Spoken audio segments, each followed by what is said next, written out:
শুরু করতে যাচ্ছি আজকের নাটক একটি অবাস্তব গল্প। একটি অবাস্তব গল্প। নাট্যকার বিমান বন্দ্যোপাধ্যায়, নির্দেশনায় রণধীর দাস, পরিবেশনায় ঘোকসাডাঙ্গা সাংস্কৃতিক সম্প্রীতি সংঘ। নাটক শুরুর পূর্বে একটি স্বনির্বন্ধ অনুরোধ, আপনারা প্রত্যেকেই মোবাইল ফোনের ভলিউমটি মিউট করে রাখবেন। খুব বিপদ ছাড়া আপনারা মোবাইল ফোনটি ব্যবহার করবেন না। আশা করি নাটককে সুন্দরভাবে পরিবেশন করতে আমাদের এই অনুরোধ আপনারা রাখবেন। শুরু করছি আজকের নাটক একটি অবাস্তব গল্প।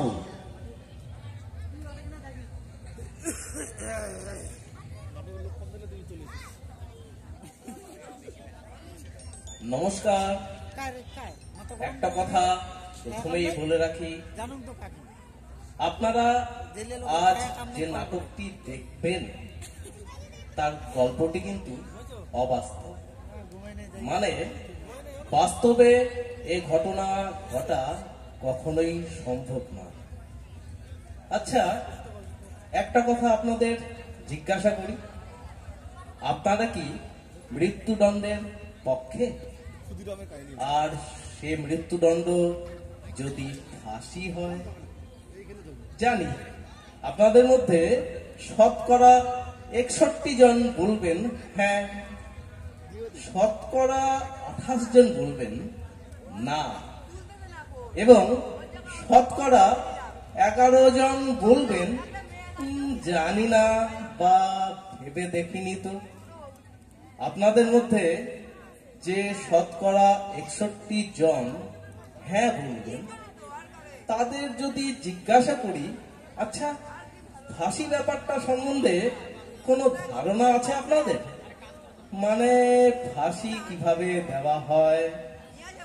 আপনারা না বলবেন, আমি জানি, নাই বলবেন আপনারা।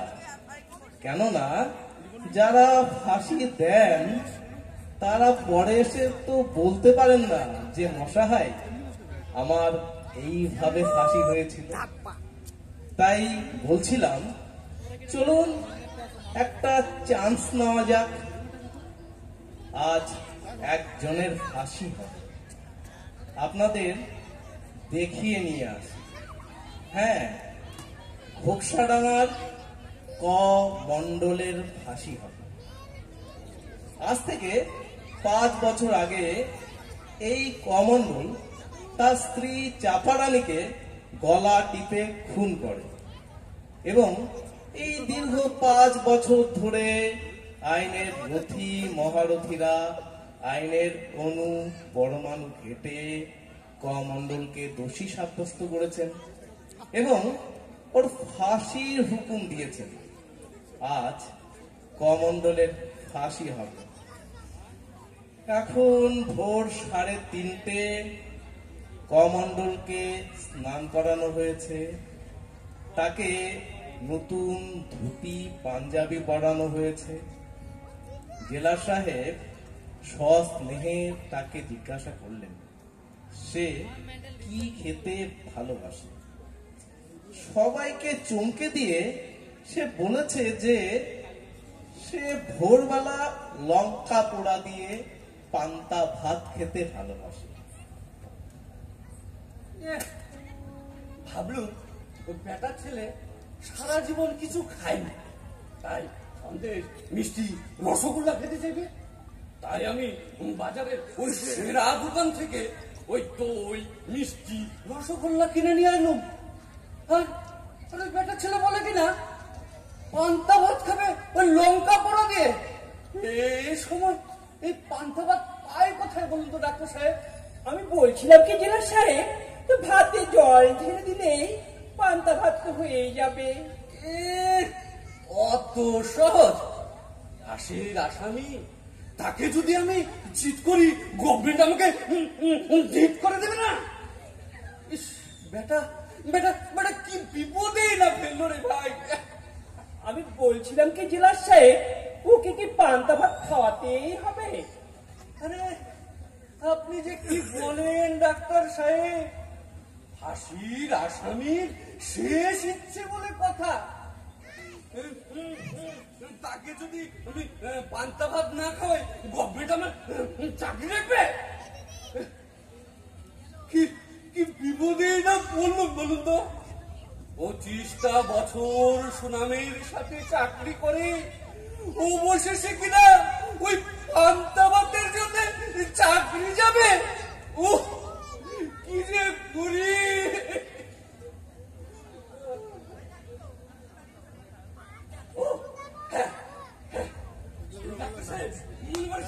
মনে পড়েছে ও নকুল নকুল, বলছিলাম কি তুমি আমার কোয়ার্টারে একবার যাও। হ্যাঁ, গিয়ে মেম সাহেবকে জিজ্ঞেস করো কাল রাতে ছোট খোকা নেকার করেছিল বলে ভাত খাইনি, সেগুলো কি জল দিয়ে রেখে দিয়েছে? আচ্ছা স্যার। আরে শোনা শোনা, আর যাচ্ছে কোথায়, পুরো কথাটা তো শুনবে। যদি বলেন হ্যাঁ ফেলে দিয়েছি, তাহলে তুমি ওই মেম সাহেবকে পরিষ্কার বলে দেবে ওই ছেলে পুলে নিয়ে যেন ওই বাপের বাড়ি চলে যায়।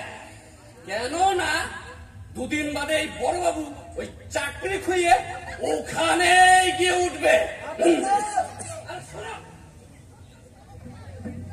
তুমি পুরো কথাটা না শুনেই চলে যাচ্ছ।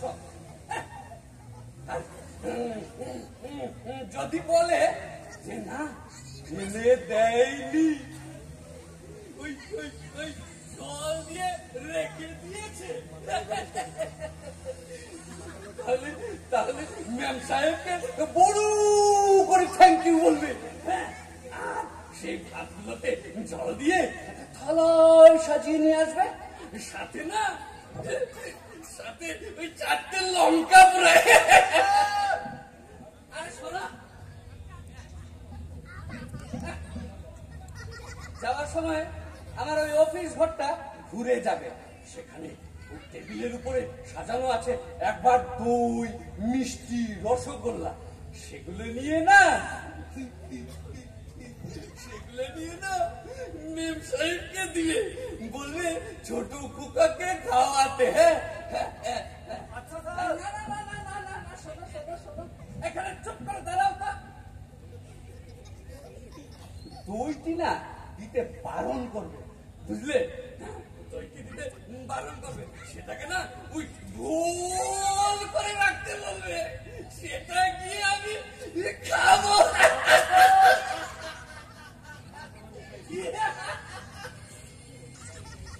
গেল এবং ও ভিড়টা দাঁড়িয়ে রয়েছে। না, যদি আরো কিছু মনে থাকে। না, আমার কিছু বলার নেই, তুমি এখন যেতে পারো। আচ্ছা স্যার। আর শোনো, একটু তাড়াতাড়ি এসো। হ্যালো, যাই হোক, অনেক কষ্ট করে জেলার সাহেব ক মণ্ডলের শেষ ইচ্ছা অনুযায়ী তাকে পান্তা ভাত খাওয়ালেন। তারপর তাকে নিয়ে আসা হলো ফাঁসির মঞ্চের কাছাকাছি একটা জায়গায়। সেইখানে সরকারি পুরোহিত শ্রী পঞ্চানন বাচস্পতি মহাশয় তাকে গীতা পাঠ করে শোনাচ্ছেন।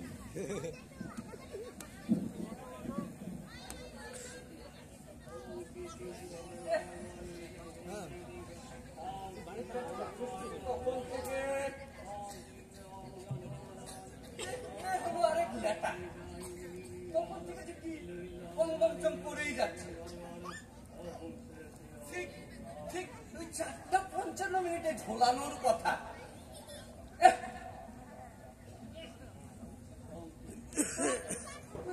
কি যে করছে তো ভালোই লাগছে না। আমি বলছিলাম কি জেলার সাহেব, ওকে একটু তাড়া মারুন না। না ডাক্তার সাহেব, তারা মারাটা ঠিক হবে না, বুঝলেন না, সরকারি পুরুষ। সরকারি পুরুষ, তাহলে তো লেটা চুপে গেল। আরে মশাই, ওই ঘড়ি তো আর সরকারি পুরুষের মুখ চেয়ে বসে আছে না, সে তো সময় করে ঘুরে যাবে। ও মশাই বাচস্পতি, আপনার কি হলো? আরে ও মঙ্গল, কি বলো বলো। ওই তোমার হাসির দড়ি, হেলমেট সব রেডি তো? সব রেডি।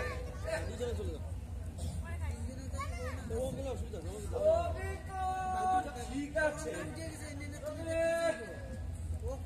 আরে ও মশাই বাচস্পতি, আপনার কি হলো?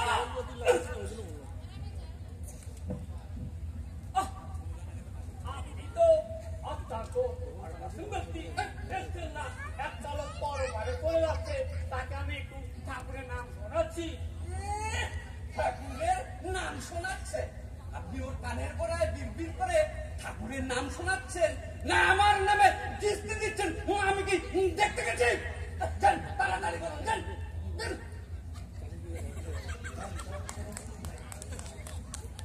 এইবার সবাই মিলে তাকে ফাঁসির মঞ্চের কাছে নিয়ে যায়।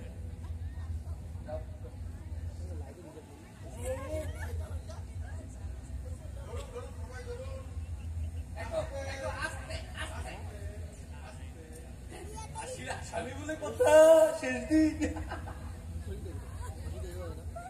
তার হাত দুটো পিছন দিকে বাঁধা হয়, তার সমস্ত মুখটা একটা কালো কাপড়ের মুখোশে ঢেকে দেওয়া হয়।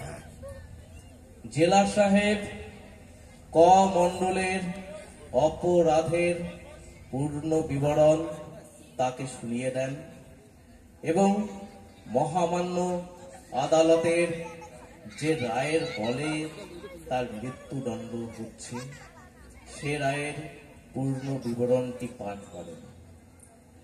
তারপর ফাঁসির দড়িটা তার গলায় পরিয়ে দেওয়া হয়। জেলার সাহেব 10 থেকে নিচের দিকে গুনতে শুরু করেন। 10, 9, 8, 7, 6, 5, 4, 3, 2, 1, 0। যেই শূন্যে এসে পৌঁছালো, দড়িতে টান পড়ে, ক মণ্ডলের পায়ের তলা থেকে কাঠের পাটাতনটা সরে যায়, তার দেহটা ঝুলে পড়ে। এখানেই ক মণ্ডলের জীবন শেষ, আমাদের নাটকের শুরু। ডাক্তার সাহেব, যান একটু চেক করে দেখুন তো। হ্যাঁ হ্যাঁ, দেখছি দেখছি দেখছি।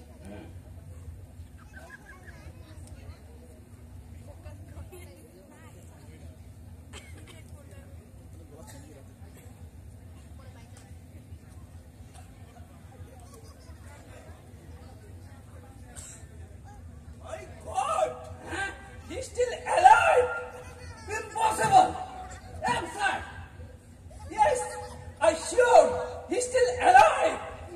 না না, হতেই পারে না। ডাক্তার, আপনি নিশ্চয়ই আপনার কোথাও ভুল হচ্ছে। ভুল ভুল আমার হয় না। ডাক্তার হিসেবে যদি বাঁচবে কিনা সেটা হয়তো ঠিক বলতে পারি না, যদি মরে গেছে কিনা এটা আমি ঠিক বলতে পারি। হবেই তো হবে, বন্ধুবাদের সঙ্গে এত বাধা দিলে সে কাজ কি একবারে সফল হয়? একবারে মানে ওকে কি আমার জ্বলাতে হবে নাকি? কি করবেন স্যার? সরকারি হুকুম বলছে হ্যান্ড কিল দ্যাট। কিন্তু কখনো হয় নাকি ডাক্তার সাহেব? Yes, I sure, I don't really know. But সাধারণত মানে ফাঁসি দেওয়ার 5 থেকে 10 মিনিটের মধ্যেই নাড়ি স্পন্দন থেমে যায়। But he is still alive.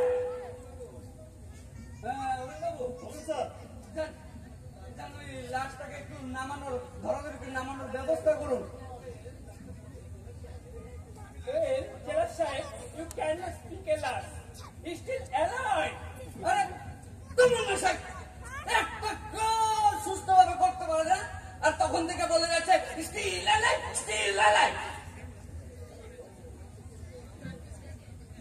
আরে ও কমল বলো কমল, বলো না।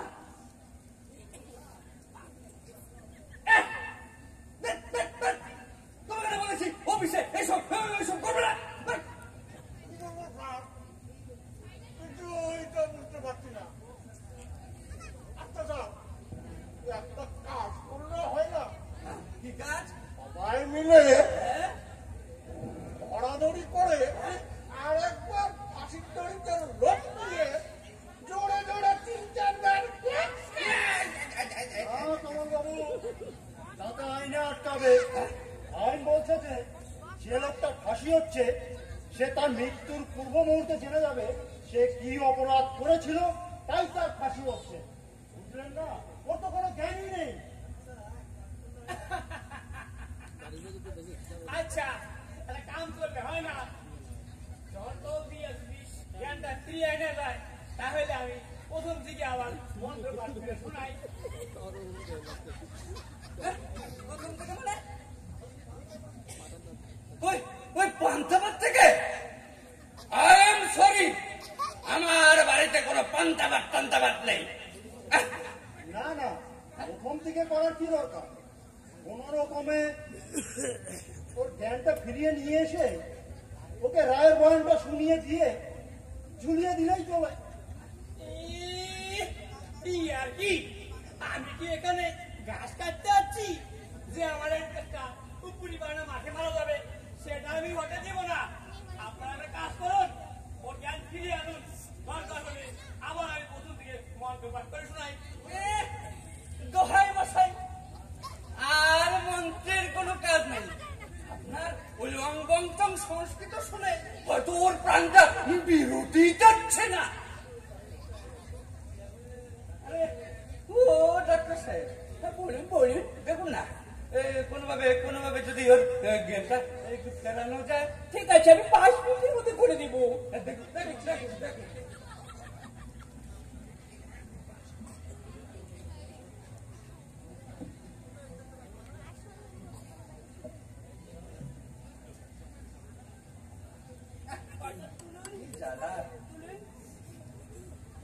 পেশার দিন, পেশার দিন, পেশার দিন। আমি আসলে গাইনি তো, ভুলে গিয়েছিলাম। আচ্ছা আচ্ছা, ঠিক আছে। ডাক্তার নিয়ে এলে যা হয় আর কি।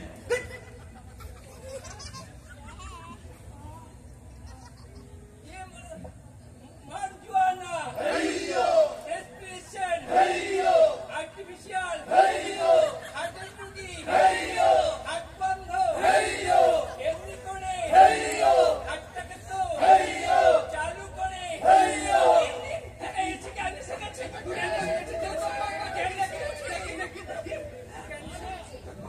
জ্ঞান এসে গেছে। আরামসে যাও, একটা চেয়ার নিয়ে এসো। এই ধরো, বাবু, ধরো, বসো, বসো।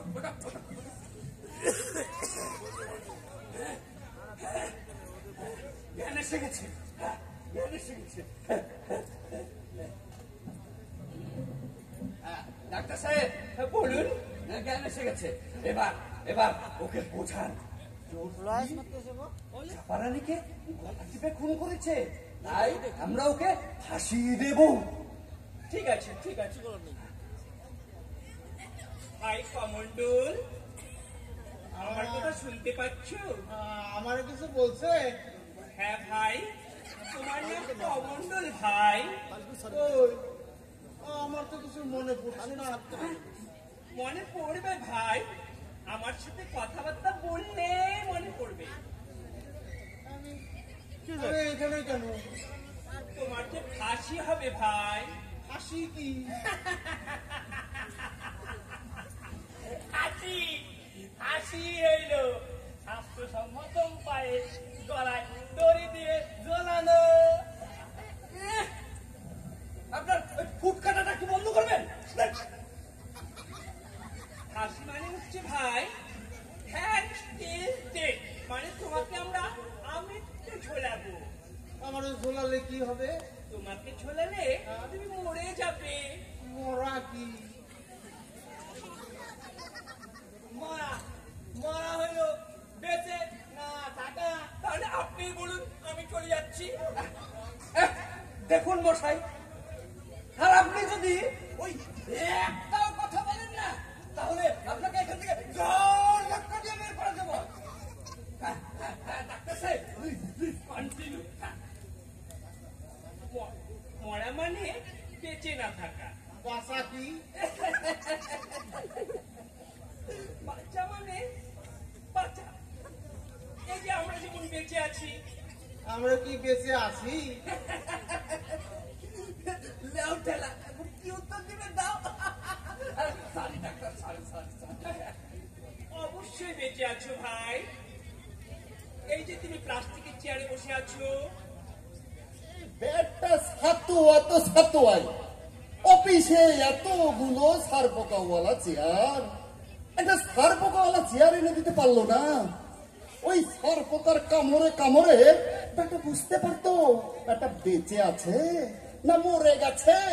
কেসটা চার সিট খাওয়ার মতলব যদি না থাকে, তাহলে চুপ করে দাঁড়িয়ে থাকা। একদম অসুস্থ। ঠিক আছে, অবশ্যই বেঁচে আছো ভাই। এই যে তুমি দেখতে পাচ্ছ না, তোমার সঙ্গে দাঁড়িয়ে আছি। আর আপনি কে? আমি ডাক্তার, সমাজের সেবা করি, মানুষকে বাঁচাই। আপনি মানুষের বাঁচান? ইউজুয়ালি, সাধারণত। তাহলে তাহলে এতক্ষণ আপনি আমার মরার কথা বলতেছিলেন কেন? জেলা সাহেব, ব্যাপারটা খুব পেয়ারা জায়গায় চলে গেছে। এটা আমার দ্বারা সম্ভব নয়, এটা আপনিই দেখুন। আমি আমি আমি যাচ্ছি। কমান্ডার, তুমি তুমি তুমি আমার কেন? না, তোমার তো কেনার কথাই না। তোমার তো আগে কখনো হাসি হয়নি। শোনো, আমি হইলাম গিয়া ৫০